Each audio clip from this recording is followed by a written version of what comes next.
case number 928. All right, Tim. Imagine I tell you something really, really important, but I don't want to tell you what it is. So like when your mate reckons he knows where the best fishing spot is, but won't tell you where it is. Exactly, but this time I can actually prove that I know something without actually really revealing the information itself. Okay, so you're saying that you can prove you know a secret, but without telling me what that secret is. Exactly.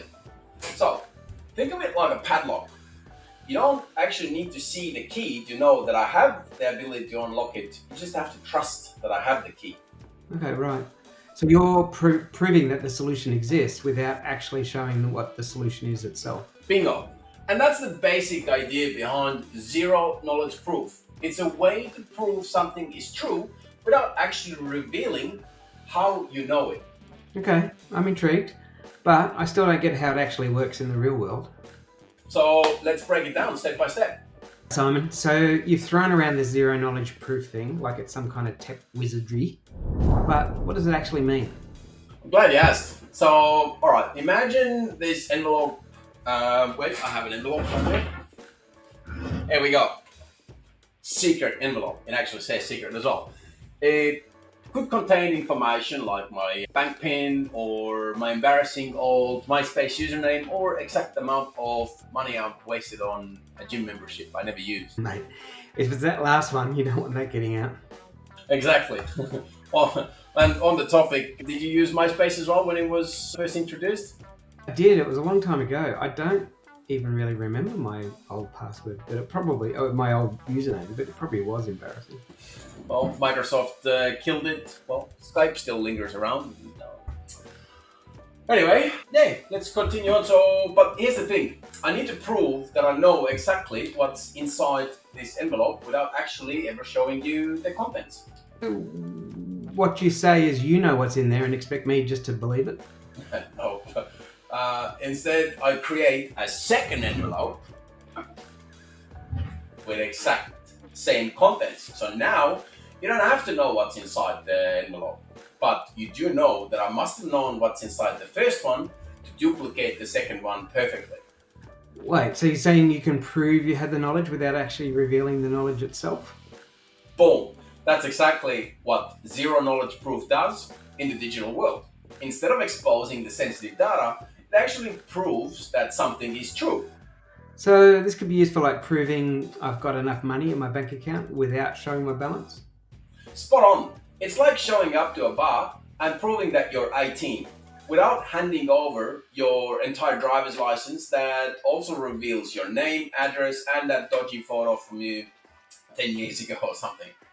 All right, so that's actually pretty clever. But how does this work in the blockchain world? Well, glad you asked. Let's talk about that next. All right, so I get the envelope thing. You're proving that you know something without showing it. But how does it actually help in the real world? Like, I mean, outside of keeping your gym membership shame a secret. Good question. So, let's talk about blockchain and more specifically, did you donate? So let's say this donation box represents a blockchain where people can donate money. The whole point of blockchain is transparency, yeah? Yeah, every transaction's recorded for everyone to see. No sneaky business. Exactly. But here's the problem. What if a donor wants to donate and the donation to be verified, but they don't want the whole world knowing exactly how much they gave? Yeah. Because, like, say I donate $5 while someone else donates $5,000, and then suddenly I look like the tightwad guy. Right. So instead of showing every donation amount publicly, zero knowledge proofs lets the system verify that a donation actually has happened without revealing how much or who gave it, if you choose to do so. So it's like getting credit for being generous without the pressure of people seeing your actual bank statement. And also gives you freedom to, donate large amounts without someone thinking that you're a target for always donating large amounts. 100%. Yeah, it makes perfect sense. So the blockchain creates a proof like this receipt in here that says a valid donation was made without actually exposing the details. Okay. So instead of saying Tim donated $5, it says a donation happened. Bingo. It proves honesty without actually exposing the private information. And that's why zero knowledge proofs are such a game changer. Okay. I see that how that works for donations. But can it be used for like anything else, like banking or ID checks? Okay, you're gonna love what's coming next. Let's talk about security, and I'll answer your question in there. All right, so zero knowledge proofs let me prove that I donated without telling the world how much. That's cool. But what else can it do? Well, let's talk security. Think of this lock safe as your private information, your banking details, and your ID, medical records, or even your crypto wallet keys. And remember, never reveal your keys under any circumstance. Bank details were in a safe. I'd probably lose the key and then have to beg customer support for help. Exactly. And that's the problem with most security systems. You have to show your info just to prove you have the access. Whether it's logging into your email, proving your age at a bar, you're constantly revealing way more that's actually necessary. Yeah, like when I show my ID to buy a beer, because I obviously look very much younger than my age. But now the bartender also knows my full name and my address and the fact that I'm a Capricornian. Exactly. But imagine if instead of handing over all that information, you could just prove, yes, I am over 18 without showing anything else. That's what zero knowledge proofs can do. Okay. So instead of unlocking the whole safe, I just prove it without opening it.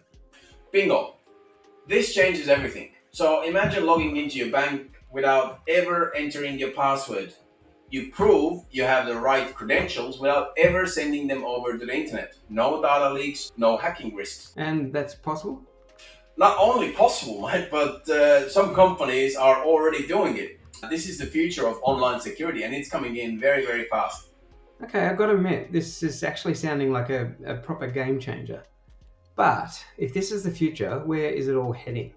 I'm glad you asked. So let's talk about it. What's next? All right. So what's the end game here? Are we talking small improvements, or is this the kind of thing that flips the whole system on its head? It's a great question. Think of it as the future of the internet. Right now, every time we log in, verify passwords, or prove our identity, we leave some sort of a digital trail. But with zero knowledge proofs, we could hit a reset button on how data privacy works. So what? You're telling me that this tech could wipe out passwords completely, ID checks, and even financial tracking as we know it as currently exists? Pretty much, yeah. Imagine a world where you log into websites without passwords. You prove you own a crypto wallet without revealing your wallet address, and governments could use blockchains for voting, but your vote stays completely anonymous. Wow. That last one's big and topical. So this isn't just crypto nerd stuff. This could change everything from online banking to democracy itself. Exactly. But, and this is a big but who controls this privacy? Do we really want governments and corporations having the power to decide who gets access to zero knowledge tech? You're setting up the next episode right now, aren't you? Maybe, but let's wrap this one up first. All right. All right, Simon. We've covered a lot. Zero knowledge proofs. I like proving. I have a six-pack without lifting my shirt. Keeps the mystery alive, but I've got to ask, what's with that button? This this represents the biggest question in blockchain. Who's actually in control? Everyone says blockchain is decentralized, and but is it really? Or is someone somewhere always pulling the strings? Is this just a fancy way of saying "trust me, bro"? That's exactly what we're going to break down in the next episode. Is decentralization actually real, or is it an illusion? Are crypto whales, miners, and developers secretly the puppet masters of Web 3.0? So, in the next episode, we're basically exposing the wizard behind the blockchain curtain. Exactly, but first, Wait, before you press that thing, is it actually hooked up to anything? maybe, You've got no idea, do you? not a clue, mate. But make sure to subscribe, like, and comment. If you got any questions, and we'll see you in the next episode of Block by Block. Ciao. See you guys. Bye.